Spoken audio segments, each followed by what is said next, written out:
Madam तो madam तो ये हेल्पलाइन नंबर का मतलब क्या है, आप मेरे को बताएंगे? सर हेल्पलाइन हमारा फैमिली का मेंबर वहाँ, हमारा फैमिली मेंबर वहाँ फंस गया है। सर एक बात सुनिए, पोलैंड की सरकार ने ये डिसीजन लिया है कि हम भारतीयों को अंदर नहीं आने देंगे।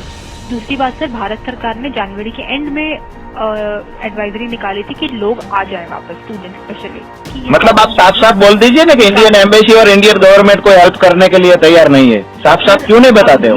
अभी हमारे हाथ में कुछ नहीं है, बॉर्डर्स बंद हैं, भारतीयों को नहीं जाने दे रहे हैं हमारे ऑफिस। मतलब इंडियन गवर्नमेंट के हाथ में कुछ नहीं है। इंडियन बॉर्डर पे खड़े हैं, रोमेनियन यूक्रेनियन बॉर्डर पे। हम अभी Ukrainian side of the border है एंड यहाँ पे कुछ नहीं है। सारे बच्चे आप प्लीज देखिए यहाँ पे क्या सिचुएशन है। द लाइव टीवी, सच सबसे आगे। नमस्कार, द लाइव टीवी देख रहे हैं आप। आपके साथ मैं हूं आदित्य कुमार। यूक्रेन में हालत बद से बदतर होते चले जा रहे हैं। वहां पर भारतीय फंसे हुए हैं, बॉर्डर पर आ गए हैं, लेकिन भारत सरकार की तरफ से कोई मदद नहीं मिल रही है। यह हम इसलिए कह रहे हैं क्योंकि कई सारे वीडियोस वायरल हुए जिसमें लोगों ने अपनी पीड़ा बताई है, अपने दर्द को बताया कैसे हम यहां फंसे हुए हैं। यह सब तो आप देख ही रहे हैं, लेकिन इस बीच भारत सरकार की नाकामी का एक ऑडियो वायरल हुआ है। जिस ऑडियो को आप सुनेंगे तो आपके रोंगटे खड़े हो जाएंगे और आपके मन में सवाल पैदा होगा, क्या भारत सरकार इसी दिन के लिए थी?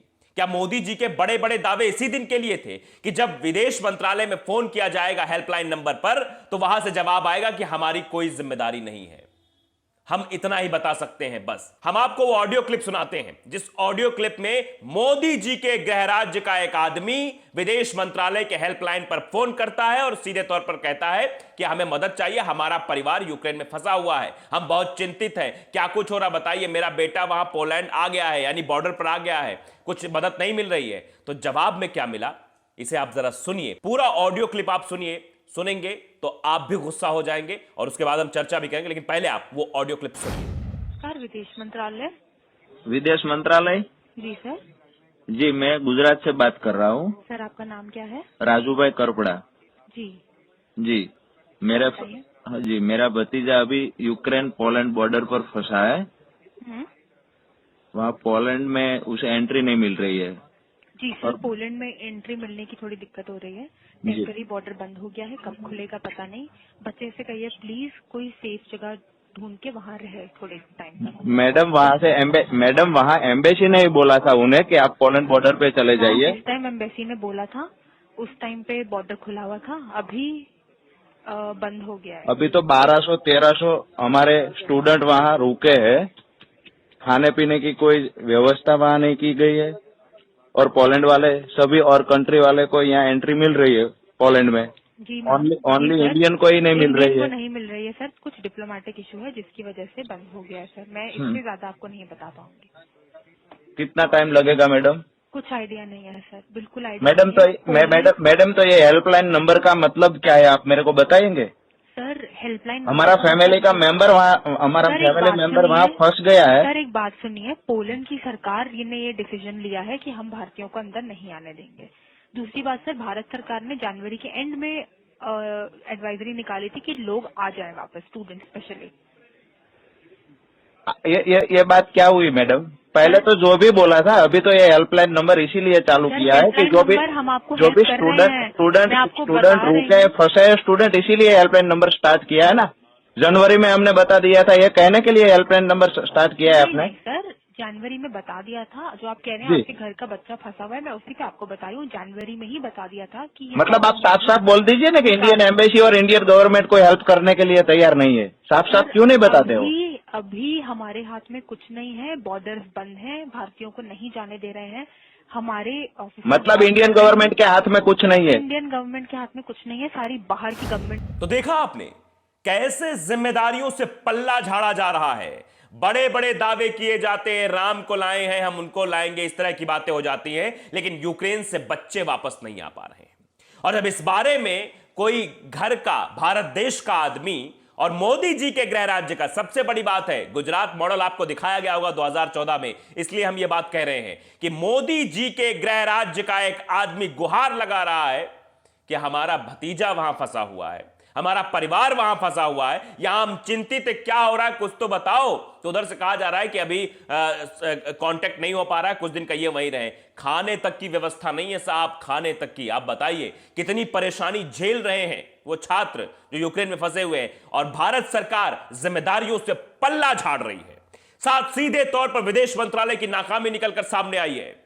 ऐसी ही कुछ नाकामी कोरोना काल के दरमियान देखी गई थी, इसीलिए कोरोना इतना ज्यादा बढ़ गया, और फिर वही चीजें दिखाई दे रही हैं कि कैसे भारतीय वहां फंसे हुए हैं। उनके परिवार के लोग जो भारत में हैं वो गुहार लगा रहे हैं, मदद की गुहार लगा रहे हैं, लेकिन कहीं से भी मदद की कोई गुंजाइश नहीं दिखाई दे रही है। और जब इस बारे में सवाल किया जाता है, जब गुस्सा करता है एक शख्स कि बताइए किस लिए हेल्पलाइन नंबर बना है, क्यों हेल्पलाइन नंबर बना रखा आपने, हेल्प मांग रहे तो हेल्प नहीं मिल रही, बता रहे जिम्मेदारी ही नहीं है मेरी। तो इस तरह से लोग परेशान हैं, लेकिन उनकी परेशानियों का कोई निजात उनको नहीं दी जा रही है। कई सारे लोग वहां फंसे हुए हैं। तो हम लगातार वीडियोस दिखा रहे हैं। एक वीडियो और वायरल हो रहा है, वरुण गांधी ने इस वीडियो को ट्वीट किया है, जिसमें साफ तौर पर एक लड़की दिखा रही है कि हम एम्बेसी में बार बार कॉल कर रहे हैं, लेकिन हमारे कॉल का कोई रिप्लाई नहीं आ रहा है। हम लगातार इन्हें वीडियोस भेज रहे हैं, यहां के हालातों से रूबरू करा रहे हैं, लेकिन उसके बाद भी कोई रिस्पॉन्स नहीं मिल रहा। जरा आप वीडियो देखिए, उसके बाद इस वीडियो को ट्वीट करते हुए वरुण गांधी ने क्या कुछ कहा है वो भी हम आपको बताएंगे। पहले वीडियो इंडियन एम्बेसी में, ये इनका नाम दिखा देते हैं आपको, Vikram Kumar. We are calling them and he is continuously rejecting our calls, जबकि हम लोगों ने इनको रोमानियन बॉर्डर की वीडियोस भेजी हैं जहां पे लड़कियों को बेरहमी से मारा जा रहा है। और इन्होंने अभी दोपहर में ही हम लोगों को बोला है कि कीव के बच्चे जितने भी निकल पा रहे हैं ट्रेन से निकल जाएं बॉर्डर्स पे। इस हालात में हम लोगों को गाइडेंस देने के बजाय ये लोग हमारे कॉल्स कट कर रहे हैं and they are completely ignoring us. सारी कंट्रीज के सारी गवर्नमेंट्स ने उन लोगों को निकाल लिया है, but Indian government is doing nothing for us. They are saying they are evacuating the Indian citizens from border. The border is 800 kilometers from our current location. How are we as a student supposed to reach those borders?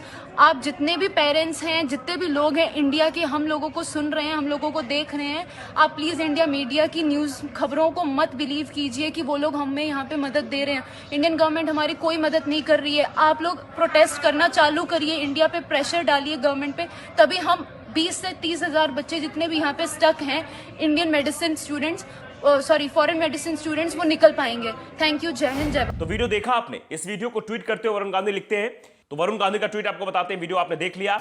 वो लिखते हैं कि सही समय पर सही फैसले ना लिए जाने के कारण 15,000 से अधिक छात्र भारी अव्यवस्था के बीच अभी भी युद्ध भूमि में फंसे हुए हैं। ठोस रणनीतिक और कूटनैतिक कार्रवाई कर इनकी सुरक्षित वापसी इन पर कोई उपकार नहीं, बल्कि हमारा दायित्व है। हर आपदा में अवसर नहीं खोजना चाहिए। यह बात सीधे तौर पर नसीहत दी है वरुण गांधी ने भारत सरकार को कि हर आपदा में अवसर नहीं तलाशना चाहिए, यह हमारी जिम्मेदारी है। लेकिन कुछ लोग अगर वापस आ गए, उनके बारे में झंडा लगाकर, ये करके, वो करके, प्रोपेगेंडा करके ये बताने की कोशिश, हम तो बहुत बड़ा काम कर रहे हैं। यह दायित्व है भारत सरकार का कि यूक्रेन में फंसी भारतीयों को वापस लाया जाए। लेकिन सरकार कैसे काम कर रही है, और सरकार के जो हेल्पलाइन नंबर जारी किए गए हैं विदेश मंत्रालय के, वो कैसे काम कर रहे हैं, यह हम आपको लगातार दिखा रहे हैं। उसके बाद एक और वीडियो दिखाना चाहते हैं। विनोद कापड़ी ने एक वीडियो ट्वीट किया है, जिसमें एक लड़की फंसी हुई है, बॉर्डर पर फंसी है, यूक्रेन के बॉर्डर पर फंसी हुई है, और सेदर बता रही है कि खाने को भी कुछ नहीं है हमारे पास, यहां हम फंसे हुए हैं, हालात यहां बद से बदतर होते चले जा रहे हैं, लेकिन सुनवाई कहीं नहीं हो रही है। हमको कोई ये नहीं कहा जा रहा है, एम्बेसी की तरफ से भले ये कहा गया कि आप बॉर्डर पहुंचिए, लेकिन उसके बाद कोई मदद नहीं पहुंचाई जा रही है। या पहले वीडियो देख लीजिए, फिर विनोद कापड़ी जी ने क्या ट्वीट किया है, क्या कुछ लिखा है, वो भी हम आपको बताएंगे। पहले आप हेलो, हम लोग सब रोमानियन बॉर्डर पे खड़े हैं, रोमानियन यूक्रेनियन बॉर्डर पे। हम अभी Ukrainian side of the border है एंड यहाँ पे कुछ नहीं है। सारे बच्चे, आप प्लीज देखिए यहाँ पे क्या सिचुएशन है। अराउंड 500 to 600 बच्चे हैं, और अभी तक पर डे ये लोग 150 से ज्यादा किसी को इवैक्यूएट भी नहीं कर रहे हैं। ये लोग, इतनी खराब सिचुएशन है। ये लोग यूक्रेनियंस को बहुत प्रेफर कर रहे हैं, यूक्रेनियंस को ही प्रेफरेंस दे रहे हैं, इंडियंस को 1 या 2 निकाल रहे हैं एट अ टाइम, और उसके 10 मिनट बाद के इंटरवल पे निकाल रहे हैं। एंड यहाँ पे यूक्रेनियंस को इतना हाई निकाल रहे हैं, मतलब इतना ज्यादा यूक्रेनियंस को एक साथ निकाल रहे हैं। दूसरा हम लोग रात, कुछ बच्चे तो शाम 4 बजे से आ रखे हैं, कल शाम 4 बजे से, और कुछ बच्चे रात 11-12 बजे के हैं और अभी तक पूरी रात -5 डिग्री सेल्सियस में उन्होंने काटी। यहाँ पे कोई कैंप्स नहीं है, यहाँ पे कुछ एरिया आप देख सकते हैं कि कुछ कैंप नहीं है, कोई एरिया नहीं है। यहाँ पे बच्चे फेंट हो रहे हैं, बच्चे गिर रहे हैं बिकॉज उन्होंने कुछ खाया नहीं है, कुछ पिया नहीं है and they are being drained of energy and everything. And आप देख सकते हैं एम्बुलेंस तक की बुलानी पड़ रही है। और इंडियन एम्बेसी या किसी ने भी कोई एक डिप्लोमेट या कोई एक ऑफिशियल नहीं है जो यहाँ पे हम बच्चों को वहाँ से निकाले या एटलीस्ट हमें इवैक्यूएट करने में ईजी हो, क्योंकि इतने सारे बच्चे इजीली इवैक्यूएशन नहीं हो सकता है। There should be some legal authority who should be responsible for this. और आप ये देखो पूरी रात काटे हैं और ये भी नहीं है कि इवैक्यूएशन इजी है। आप देखो, अब ये देखिए हम बच्चे यहाँ पे धक्का मुक्की हो रही है क्योंकि बच्चों को बॉर्डर क्रॉस करना है और धक्का मुक्की के होने के बाद ये लोग फायर भी कर रहे हैं, ओपन फायर कर रहे हैं। आप सोच सकते हैं ऑलरेडी बच्चे वॉर के सिचुएशन से पैनिक है, ये ओपन फायर करके उनको डरा रहे हैं, लात मार रहे हैं जस्ट बिकॉज उनको यूक्रेनियंस को निकालना है और इंडियंस को प्रेफरेंस नहीं मिल रहा है। और even spread pepper spray on people's eyes.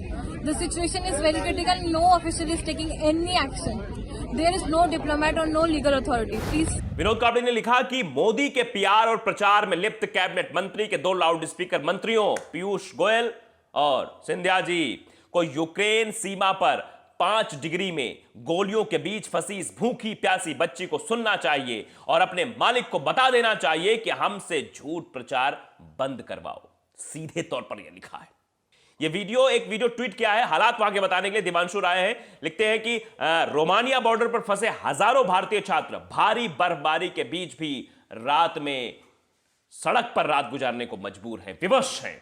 आप तस्वीरें, आपकी स्क्रीन पर आप तस्वीरें देखकर अंदाजा लगाइए, बर्फबारी हो रही है वहां। और प्रचार मंत्री क्या कर रहे हैं भैया? प्रचार मंत्री कुछ छात्रों को निकालकर ऑपरेशन गंगा के नाम पर यूपी चुनाव में वोट मांगने में व्यस्त है। मतलब आपदा में अवसर तलाशने की कोशिश हमेशा भारतीय जनता पार्टी द्वारा की जाती रही है। तो आप बताइए, ये हालात वहां के हैं, बर्फबारी हो रही है, छात्र ठिठुर रहे, सड़क पर है, लेकिन कोई सुनने वाला नहीं है। ये स्थिति है और बड़े बड़े दावे करके ऑपरेशन गंगा करके ये दर्शाने की कोशिश, जताने की कोशिश, हम तो बहुत बड़ा काम कर रहे हैं। मोदी जी सुने और भारत सरकार में जो मंत्री हैं वो सुने, भारत सरकार के जो अधिकारी कर्मचारी वो सुने। ये दायित्व तो है हमारा, हमारे देश का दायित्व कि हमारे देश के जो नागरिक यूक्रेन में फंसे हुए उनको वापस लाया जाए, लेकिन यहां भी अवसर तलाशने की कोशिश हो रही है। साक्षी जोशी एक वीडियो ट्वीट करती हैं कि सभी देशों के छात्रों को इज्जत से निकाला जा रहा है, लेकिन हमारे साथ इतना खराब व्यवहार किया जा रहा है, कोई इज्जत नहीं। हमने कभी सोचा नहीं था हमारी सरकार हमारे साथ ऐसा करेगी। उन्होंने एक वीडियो ट्वीट किया है, एनडीटीवी का ये वीडियो है, जरा आप देखिए कैसे छात्र बता रहा है कि पहले हमसे कहा गया कि आप बॉर्डर पर आ जाइए और बॉर्डर पर आ जाने के बाद हमारे साथ क्या सलूक किया जा रहा है वो भी जरा आप देख लीजिए। इवैक्यूएशन के लिए इसका हम लोग को नोटिफिकेशन आया था एम्बेसी से कि आप लोग बॉर्डर तक कम से कम पहुंच जाइए। 4 बॉर्डर हम लोगों को बताया गया था, रोमानियन, हंगरी, पोलैंड और स्लोवाकिया। तो हम लोग रोमानियन बॉर्डर को चूज़ किए और रोमानियन बॉर्डर के लिए ट्रांसपोर्टेशन हमारे पास नहीं था, हालात बहुत ख़राब थे, बहुत मुश्किल से कोई भी बस नहीं मिल रहा था, लेकिन फिर भी किसी तरह अरेंज करके हम लोग अपने थ्रू, और बहुत बार हम लोग ट्राई भी किए कि गवर्नमेंट को हम लोग एक्सप्लेन करें कि हम लोग ट्रांसपोर्टेशन अरेंज कर दीजिए, we will bear the cost, लेकिन ये नहीं हो पाया। लेकिन फिर भी हम लोग किसी तरह आए क्योंकि नोटिफिकेशन आया था आप बॉर्डर पर पहुँच जाइए, कम से कम बॉर्डर से हम आपको ले लेंगे, वहाँ पर कर लेंगे सारा काम। लेकिन जब हम लोग यहाँ पे आए तो हमें कोई ये नहीं, 8 किलोमीटर पहले उतारा गया और पैदल चल के हम लोग 8 किलोमीटर आए रात के 2 बजे। और जब यहाँ पे आए हम लोग देखे कि कितना मुश्किल से हुआ। सारे कंट्रीज के स्टूडेंट को बहुत ही इज्जत के साथ लेके जा रहे हैं, सिवाय इंडियंस के। हमको पता नहीं क्यों ऐसे कर रहे हैं ये लोग, मुझे नहीं पता, लेकिन बहुत ही गंदा व्यवहार किया इन्होंने। और जब यहाँ पे ठंड इतनी है कि हम बता नहीं सकते, इतना ठंड, और कुछ शेल्टर नहीं है, वॉशरूम का कोई ये नहीं है, शेल्टर नहीं है, कहीं पे कुछ खाने पीने का कुछ ये नहीं है, रेस्टोरेंट नहीं है, पूरा ओवर क्राउडेड हो गया है और हम लोग पूरा अस्त व्यस्त हो गए। और सब कंट्रीज के स्टूडेंट एकदम बहुत इज्जत से, बहुत अच्छे तरीके से वो लोग को निकाला जा रहा है, लेकिन हम लोग को बहुत ही गलत व्यवहार और कोई इज्जत नहीं, कुछ नहीं, और कोई ऑफिशियल अभी भी हम लोग से बात करने के लिए नहीं आया। और यहाँ पे हम लोग बहुत दुखी हैं इंडियन गवर्नमेंट से, हमें विश्वास नहीं हो रहा कि हमारे गवर्नमेंट हमारे साथ इस तरह धोखा करेगी। तो आप देख रहे हैं कि किस तरीके से ऑडियो क्लिप वायरल होता है, वीडियोस वायरल होते हैं। ऑडियो क्लिप वायरल होने के बाद समझ में आता है किस तरह से भारत सरकार पल्ला झाड़ रही है हर एक मसले को लेकर, विदेश मंत्रालय अपनी नाकामी छुपाने के लिए कह रहा है नहीं हमें कोई जानकारी नहीं है, हमारी कोई जिम्मेदारी नहीं है। आप बताइए, जिम्मेदारियों से पल्ला झाड़ा जा रहा है। उसके बाद जो वीडियोस सामने आए, वीडियोस दर्शा रहे हैं कि भारतीय छात्रों की वहां क्या हालत है, जो भारतीय यूक्रेन में फंसे हुए हैं, रात में बर्फबारी हो रही फिर भी ठंड में वो जीवन बिताने को मजबूर हैं। ऐसे समय में भारत सरकार कुछ लोगों को वापस लाके ऑपरेशन गंगा का नाम दे रही है और बड़े बड़े जो दो प्रचारजीवी मंत्री हैं उत्तर प्रदेश चुनाव में इसका फायदा लेने के लिए सब कर रहे हैं। लेकिन ये सब नहीं करना चाहिए। आपदा में कभी अवसर नहीं तलाशने चाहिए, लेकिन ये अवसर तलाशने के लिए सब कोशिशें हो रही है। फिलहाल ये ऑडियो वायरल होने के बाद ये समझ में तो आ गया कि भारत सरकार भारतीयों के लिए चिंतित नहीं है। तो द लाइव टीवी को अगर आपने सब्सक्राइब नहीं किया, सब्सक्राइब जरूर करिए, बेल आइकन दबाइए ताकि सच खबर आप तक पहुंचती रहे। नमस्कार। द लाइव टीवी, सच सबसे आगे।